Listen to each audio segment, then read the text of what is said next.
YouTube channel. This is Mami Costa Vlogs. Medyo hagardo versosa na si Mami Costa. Bakit? Hulaan nyo. Arte. Wala. Super happy si Mami Costa kasi ano sa tingin nyo? Bakit kaya? O di ba pinag-isip ko pa talaga kayo? Anyway, it's around 9:20 in the evening. So, si Daddy Herbert nasa labas nanonood siya. Si Mami Costa ay busy mag... Ang arte ko. Busy si Mami Costa mag-empake! Yes! Nag-empake si Mami Costa. Bakit? Di ba kayo na pa ako tanong ng tanong kung bakit?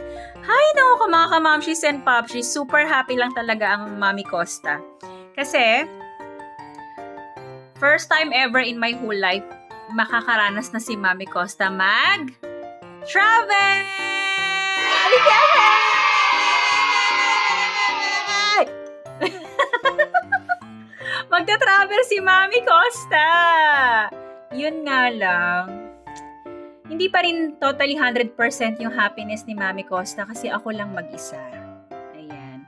I mean, syempre hindi ako mag-isa magta-travel. Ibig ko lang sabihin, hindi ko kasama si Daddy Herbert. And at the same time, medyo somehow may konting lungkot si Mami Costa kasi magta-travel ako nang hindi ko kasama yung mga kids ko. Pero, super grateful pa rin si Mami Costa at super happy ako kasi mararanasan ko na mag-travel, mga kamamshis and popshis. Diyos ko sa wakas. At alam nyo ba, hindi ko to mararanasan kung hindi pa dahil sa isang mabuting loob talaga naman na nag-sponsor sa akin para makasama sa travel na to. At syempre, bukod sa kanya, ang aking mga supportive na mga kaibigan talaga naman ng mga kumari ko. Shout out, Maring Jolly! Ayan. Si Maring Jolly at syempre si Ate Weng. Ayan, shout out Ate Weng. At syempre may nako, ewan ko ba kung pwede ko ba talaga sabihin to sa vlog, pero feeling ko wag na lang. Alam mo na kung sino 'yon, ang nagbigay sa akin ng ayuda. Ang nagbigay ng ayuda para magkaroon ako ng pocket money. Alam mo na kung sino ka, madam. Ayan, hindi na kita papangalanan at baka ayaw mong pangalanan kita. Anyway, si Maring Jolly siya kasi Ate Weng, sila yung nag-sponsor ng mga dadalhing damit ni Mami Costa. Di ba napakahaba na ng intro ko? Intro pa lang. Bakit saan ba pupunta si Mami Costa? Si Mami Costa ay makakaranas na ng snow. Makakaranas na ako ng snow sa Armenia. Ayan. Pupunta si Mami Costa sa Armenia kasama ang aking mga ka-office mates, ang aking mga friends, ang aking mga kumare. Yung nag-sponsor sa akin ng travel, pag-isipan ko. Kasi hindi ko sure kung gusto niyang pangalanan ko siya. Anyway, in other words, walang masyadong ginastos talaga si Mami Costa sa travel na to. Sobrang thank you, Lord. Alam mo yung unexpected talaga. Hindi ko siya inaasahan. As in, kahapon lang nag-decide. Kahapon lang nag-decide na makasama si Mami Costa. At talagang hindi ko ito inaasahan. As in, alam mo yun, last minute. Actually, kararating lang namin ng asawa ko. Bumili lang ako ng aking bonnet. What? At syempre ng mga gloves. Alam niyo yun. Ayan. Oh, gloves. Oh my God. Bumili si Mami Costa ng mga gloves. Di bumatik pa ako masugatan. So, ayun na nga. Bumili si Mami Costa ng mga konting accessories ko lang, no? Kasi hindi natin alam kung gaano kalamig. Pero sabi nila sobrang kapal daw ng snow. So, mga kamamshis and popshis, I can't wait to show you my vlogs pagdating natin sa Armenia. Anyway, bukas pa naman ang flight namin. Sa gabi pa. So, nag-intro lang talaga si Mami Costa ngayon. Kasi tomorrow, magiging busy na si Mami Costa. Papasok pa ako sa trabaho. Half day si Mami Costa sa work. Napakabait din talaga ng boss ko. Thank you so much, Sir Karim. Hindi mo talaga inaprubahan ang leave ko ng ganong kabilis. Maraming salamat. So, ayun na nga, feeling ko talaga meant to happen itong travel na to. Thank you so much, Lord. Ngayon pa lang nagpapasalamat na ako. Anyway, join us mga kamamshis and popshis sa aming 3 days travel sa Armenia. See you tomorrow pag nasa airport na kami.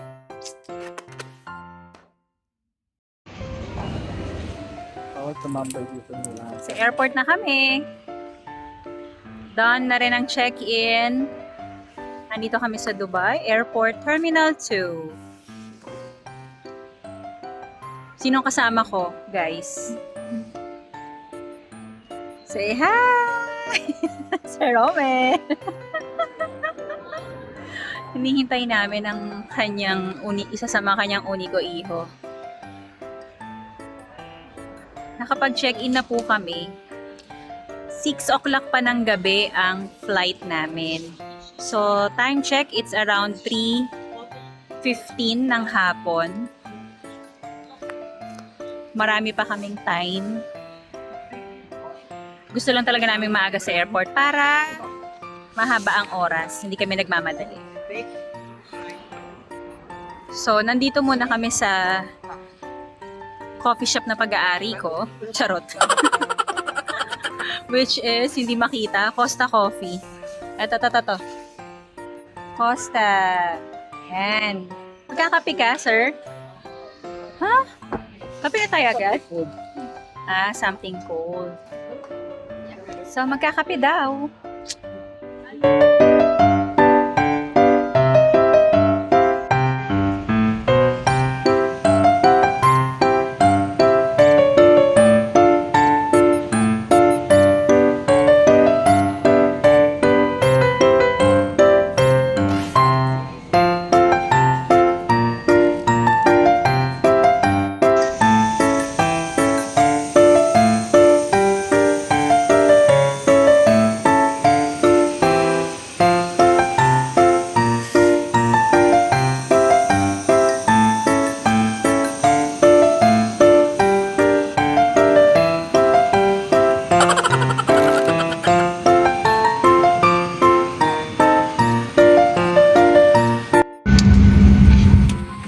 Nakasakay na kami ng plane. Sa window si Mami Costa. Arkadaşlar holiday. Ay, Sir Roman. May pa TV. Ha? Yan.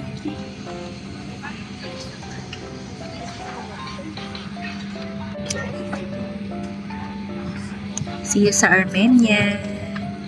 Hindi masyado makapag-vlog si Mami Costa. Dami pang tao.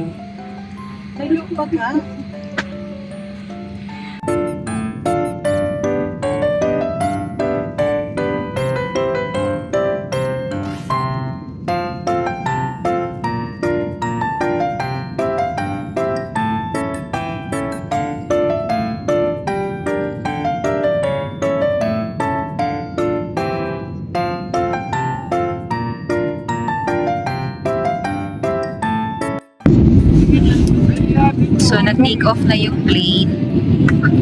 Medyo maingay ba, mga kamamshis and papshis? Parang maubok. Sana hindi naman. Sana naririnig nyo. Nasa window seat si Mami Costa. So, it's a 3-hour flight. We left Dubai at around 6 o'clock in the evening. So, darating kami ng Armenia ng 9 o'clock. So, titingnan ko kung makakaintip si Mami Costa kasi normally hindi naman talaga ako natutulog sa biyahe. Si Sir Romel tulog na.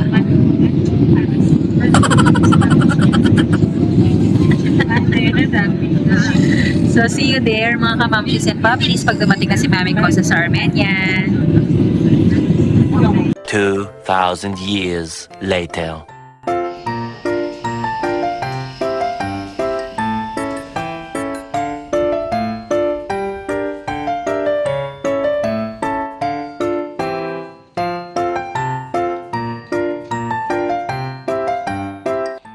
Palabas na kami ng airport. Nakuha na namin ang luggage namin. Nagmadali kami. Akala kasi namin na sobrang haba ng pila sa sa visa registration. Kasi ang visa dito upon arrival. So yung pala, wala naman. Maganda rin palang dumarating ng gabi. Ngayon, palabas na kami ng airport. Meron kaming sundo. diretso na kami sa hotel. So, kita-kits tayo there pag nandun na kami sa hotel. So, ayan na yung sundo namin. Kasama na ni Sir Mel. Wow, ang ganda naman ito. So, we're traveling na papunta dun sa hotel. Eto na, this is it. Sobrang lamig na po. Ayan na. Oh my gulay. Okay. Unang gabi, dito sa Armenia, umuusok na po ang bibig ko. Nakikita niyo ba yon? Ano, Sir Mel? Oh. Umuusok ang bibig namin. Para kami nasa loob ng freezer. Ay nako, unang gabi pa lang to.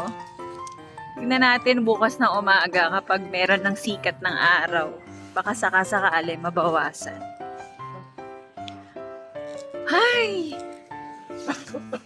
So going na! Mamaya na lang ulit.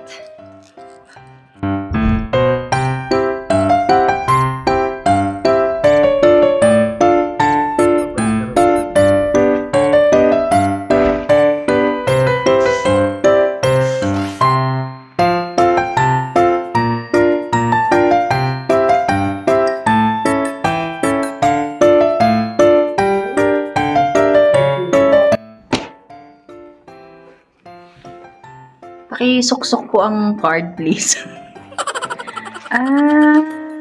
Okay naman pala.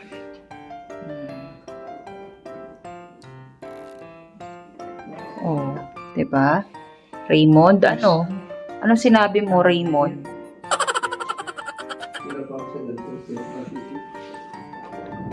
Baka naman malaglag ka, sir, ah.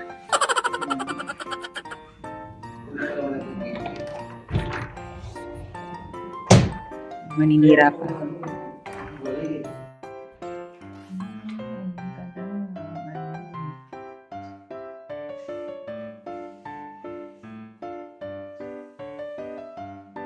May pa-blower.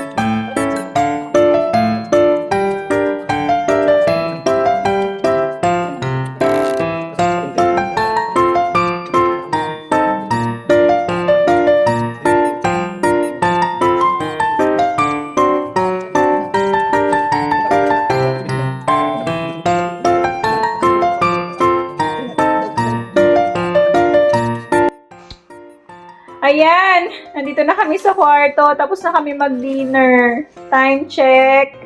12:20 a.m.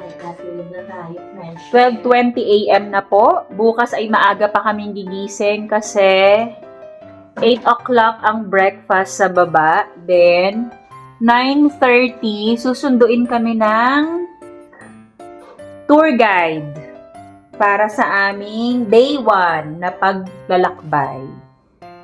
So, ayan, magbibihis na kami. Maghihilamos, magtutoothbrush and all, tapos matutulog na muna kami. So, see you tomorrow, mga kamapshis and popshies! Bago ang lahat, Maring Michelle, say hi to the vlog! Hi!